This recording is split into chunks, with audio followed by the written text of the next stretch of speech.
Assalamu alaikum students. Today I am going to tell you something about the diseases caused by viruses.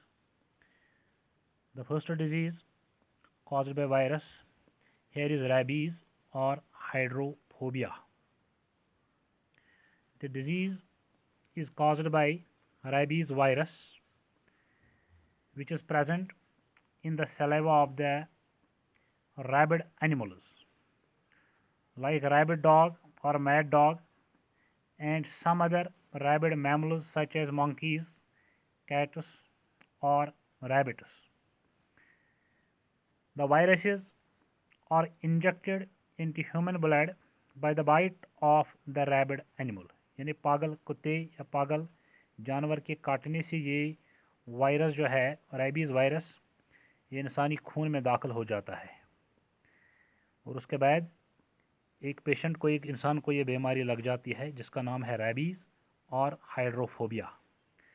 इस disease के कुछ symptoms हैं जो मैंने यहाँ पे लिखे हैं।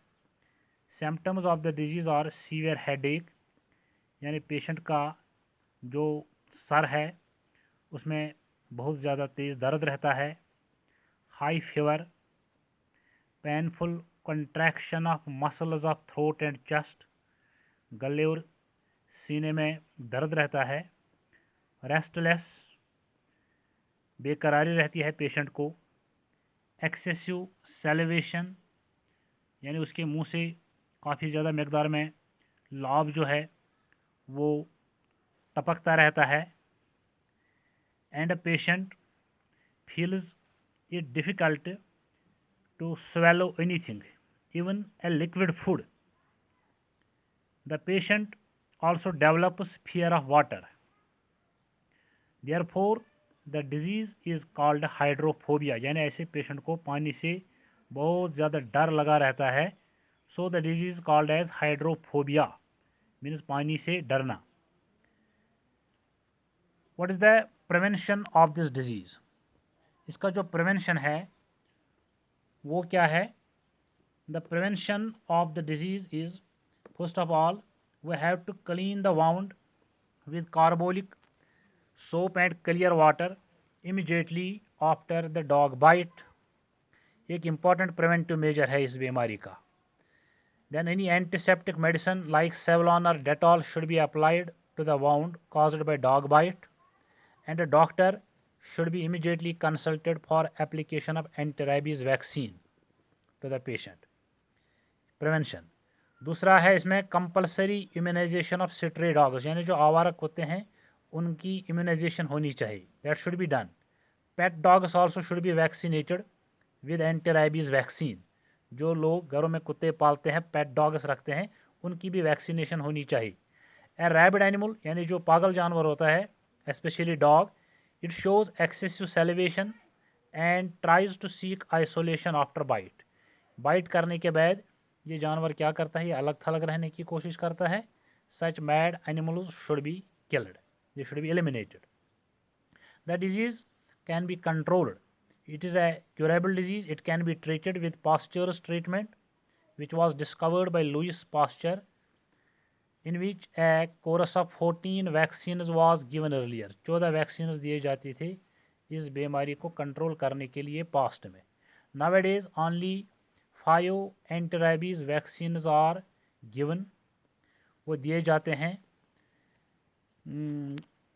डॉग बाइट के पहले दिन 0, फिर तीसरे दिन, फिर 7वें दिन, फिर 14वें दिन और फिर 30वें दिन के बाद ये 5 वैक्सीन दिए जाते हैं. एंटी ये पास्चरस ट्रीटमेंट में आता है, discovered by Louis Pasteur. Next disease caused by virus is AIDS. The full form of AIDS is, मैं यहाँ पर लिखता हूँ, acquired immunodeficiency syndrome. AIDS stands for acquired immunodeficiency syndrome. It is a fatal disease caused by a retrovirus or RNA virus, which is known as HIV, immunodeficiency virus. This virus attacks the white blood cells और lymphocytes of human beings. ये virus क्या करता है? ये human being एक इंसान की जो WBCs है, जो lymphocytes हैं, उनके ऊपर अटैक करता है and weakness the human bodies immune system और सेल्फ डिफेंस मैकेनिज्म. जो इंसानी बॉडी के अंदर सेल्फ डिफेंस मैकेनिज्म होता है, उसके ऊपर ये अटैक करता है. Since AIDS virus reduces the natural immunity of the human body, ये ह्यूमन बॉडी की जो नेचुरल इम्यूनिटी है उसको कमज़ोर करता है, उसको ख़त्म कर देता है. लिहाजा ऐसे पेशेंट को ज़्यादा खतरा रहता है. He becomes prone to many other infectious disease. बाकी जो इन्फेक्शस डिजीज़ है वो उनके चांसेस इस पेशेंट को ज़्यादा लगे रहते हैं. In fact the patient suffering from AIDS die from other infections. दरअसल एड्स से नहीं मरता है पेशेंट, बल्कि बाकी बीमारियों से वो मर जाता है, which are called a secondary infections. Death occurs because the patient's body cannot resist the attack of pathogens of secondary infections. क्योंकि जब बॉडी की जो इम्यूनिटी होती है, जो सेल्फ डिफेंस मैकेनिज्म बॉडी का होता है, जब वो डिस्ट्रॉय होता है, वो डैमेज हो जाता है, तो बॉडी में ये सख्त नहीं रहती है कि वो बाकी इन्फेक्शन का मुकाबला कर सके. लिहाजा ऐसे पेशेंट की डेथ फिर जल्द हो जाती है. Transmission of the disease. AIDS disease जो ट्रांसमिशन इसका कैसे हो जाता है, यानी कैसे स्प्रेड होती है एक पेशेंट से दूसरे पेशेंट, एक आदमी से एक पेशेंट से एक हेल्दी पर्सन में ये कैसे ट्रांसमिशन इसका हो जाता है. It spreads among human beings by the following veg. Number 1, through unprotected sexual contact with an infected person carrying AIDS virus. मैं दोबारा ये कहूँगा, through it spreads through unprotected sexual contact with an infected person carrying AIDS virus. आप समझ गए होंगे. Thus we can say that AIDS is a sexually transmitted viral disease. Number 2, the disease also spreads through the transfusion of blood contaminated with AIDS virus. यानी अगर ads patient का blood जो है वो किसी हेल्दी पर्सन की body में चढ़ाया जाए, उसका ब्लड ट्रांसफ्यूजन किया जाए, तो उस सूरत में भी एड्स बीमारी फैल सकती है. Number 3, the disease also spreads through the use of infected needles for injections. यानी शेयरिंग ऑफ इन्फेक्टेड नीडल्स.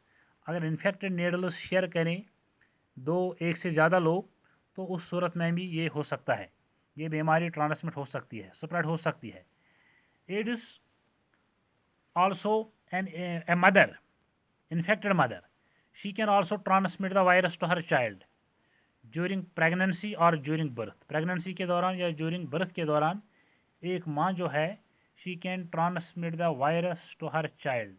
उसके बच्चे में भी ये बीमारी आ सकती है.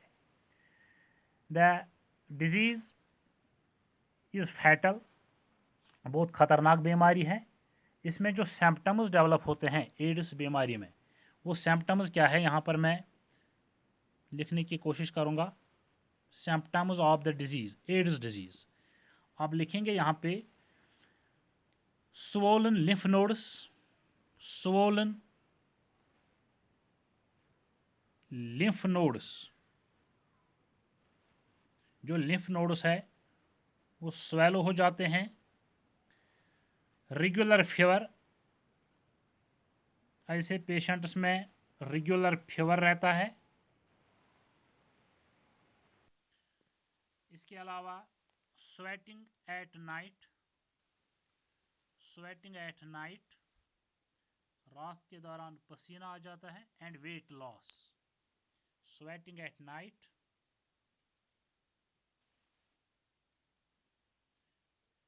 sweating at night,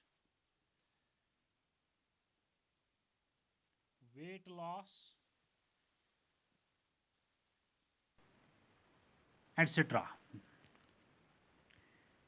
It may also damage the brain and may lead to loss of memory. Brain भी डैमेज हो सकता है इस बीमारी से। ऐसे पेशेंट की याददाश्त भी चली जा सकती है।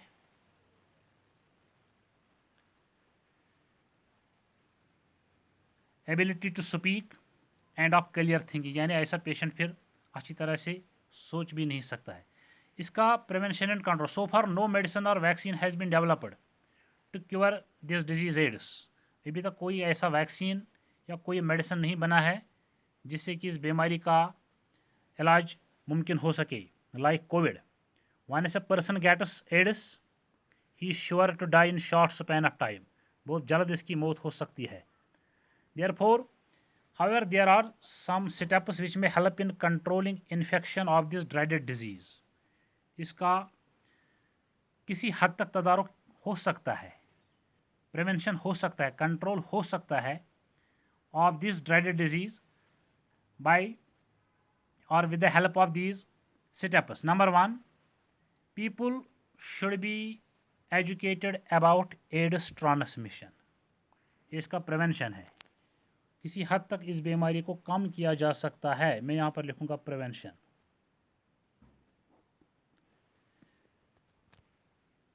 People should be educated about AIDS transmission. लोगों को एजुकेट करने की ज़रूरत है कि एड्स का ट्रांसमिशन किन किन चीज़ों से हो सकता है। Disposable syringes and needles should be used for injection, ऐसा होता है। Sexual contact with unknown persons or people should be avoided। high risk groups should refrain from donating blood। जो हाई रिस्क ग्रुप्स हैं, यानी जो ज़्यादातर ट्रैवल करते रहते हैं, लाइक मैं नाम नहीं बताना चाहता हूँ यहाँ पे, they should refrain from donating blood.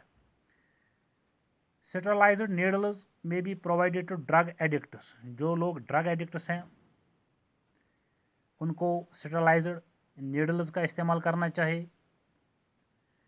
Similarly next step is the common razor at the barber shop should not be used. जो नाई की दुकान है उसके ऊपर जो रेज़र का इस्तेमाल किया जाता है वो अलग अलग होना चाहिए। A common razor should not be used there. These are the certain